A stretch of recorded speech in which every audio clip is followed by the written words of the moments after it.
તંત્ર જાગ્યું છે રાજ્યમાં ફૂડ સેફ્ટી લઈને ફરી એકવાર ગંભીર સવાલો ઊભા થઈ રહ્યા છે। સુરતમાં રેસ્ટોરન્ટમાંથી મંગાવેલું શાક ખાધા બાદ એક જ પરિવારના 5 લોકોની તબિયત બગડી 5 વર્ષની માસૂમ બાળકીનું મોત થાય છે। ભરૂચમાં ચિકન રોલ ખાવાના કારણે 12 વર્ષના બાળકનો જીવ ગયો।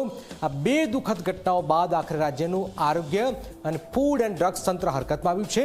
રાજ્યભરમાં સઘન ચેકિંગ દરોડાની કાર્યવાહી પણ થઈ રહી છે। ત્યારે શું થઈ રહ્યું છે આવું જોઈએ, જાણીએ, સમજીએ।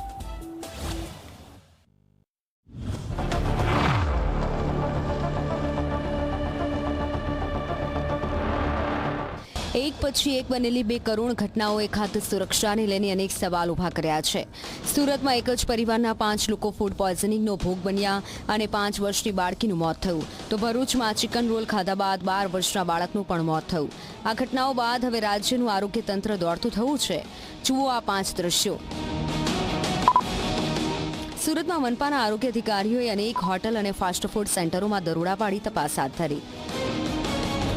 આરોગ્ય વિભાગ હરકતમાં આવ્યું છે અને અલગ અલગ રેસ્ટોરન્ટોમાં ચેકિંગ હાથ ધરી છે। હાલ દ્રશ્ય તમે જોઈ શકો છો કે રોયલ કિચન છે પાલ ખાતે આવેલ અલગ અલગ જે આરોગ્યની ટીમ જે છે એ અહીંયા આવી પહોંચી છે અને સેમ્પલ લેવાની કાર્યવાહી હાથ ધરી છે।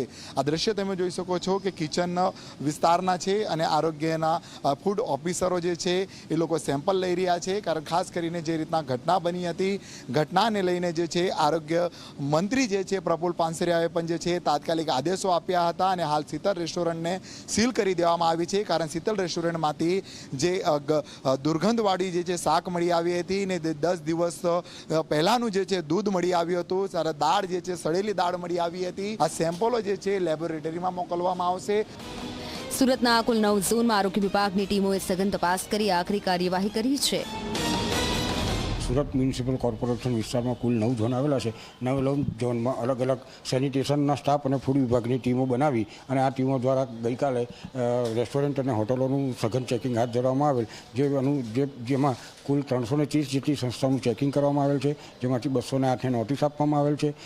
તેમાંથી 1641 કિલો જેટલો અખાદ્ય અને શંકાસ્પદ ખોરાકનો જથ્થો હતો જેનો નાશ કરાવવામાં આવેલ છે। એ 4,70,500 રૂપિયા જેટલો દંડ કરવામાં આવેલ છે અને 17 સંસ્થાઓ જે શેડ્યુલ 4નું પાલન કરતી ન હતી તેમને ઇમ્પ્રુવમેન્ટ નોટિસ આપી અને અત્યારે બંધ કરાવવામાં આવેલ છે। તો ભરૂચના પાલેજમાં ફૂડ એન્ડ ડ્રગ્સ વિભાગે 10 જેટલી રેસ્ટોરન્ટમાં ચેકિંગ કરી 40થી 50 કિલો અખાદ્ય સામગ્રીનો નાશ કર્યો। નગરપાલિકા સામે આવેલી ઇન્ડિયન બેકરીમાંથી અખાદ્ય પફ મળી આવતા તેનો પણ નાશ કરવામાં આવ્યો અને સેમ્પલ લેબમાં મોકલવામાં આવ્યા।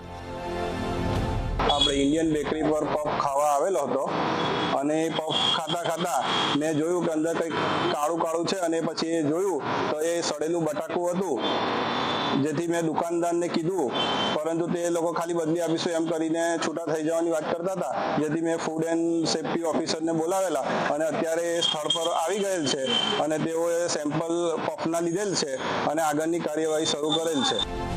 વલસાડમાં પણ તંત્રએ લાલાંક કરતા અનેક હોટલોમાં ચેકિંગ હાથ ધરાયું।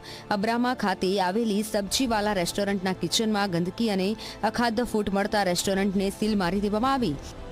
નોંધનીય છે, અગાઉ પણ આ જ રેસ્ટોરન્ટને સ્વચ્છતા મુદ્દે નોટિસ અપાઈ હતી।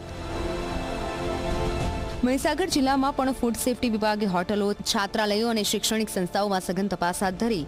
લુણાવાડાના ગવર્મેન્ટ ચિલ્ડ્રન હોમ ફોર ગર્લ્સમાંથી કાચી ખાદ્ય સામગ્રીના નમૂના લેવામાં આવ્યા, જ્યારે રાધેકૃષ્ણા ઇડલી ઢોસા હાઉસમાં 10 કિલો શંકાસ્પદ ખાદ્ય સામગ્રીનો નાશ કરાયો। હોટલ રાજસ્થાન, અંગારા દાલ બાટી અને લિયો કેફેમાં પણ તપાસ કરી સ્વચ્છતા જાળવવા કડક સૂચના અપાઈ। એક પછી એક ઘટનાઓ બાદ હવે તંત્ર એક્શનમાં છે, પરંતુ સૌથી મોટો સવાલ એ છે કે નિર્દોષ લોકોના જીવ ગયા પછી જ કાર્યવાહી કેમ? જો નિયમિત અને કડક ચેકિંગ થતું હોય તો કદાચ આવી દુર્ઘટનાઓ ટાળી શકાત। હવે જોવાનું એ રહેશે કે રાજ્યભરમાં શરૂ થયેલી આ કાર્યવાહી માત્ર થોડા દિવસ પૂરતી મર્યાદિત રહે છે કે પછી અખાદ્ય ખોરાક વેચનારાઓ સામે સતત અને કડક અભિયાન ચલાવવામાં આવે છે। Bureau report, Zee media.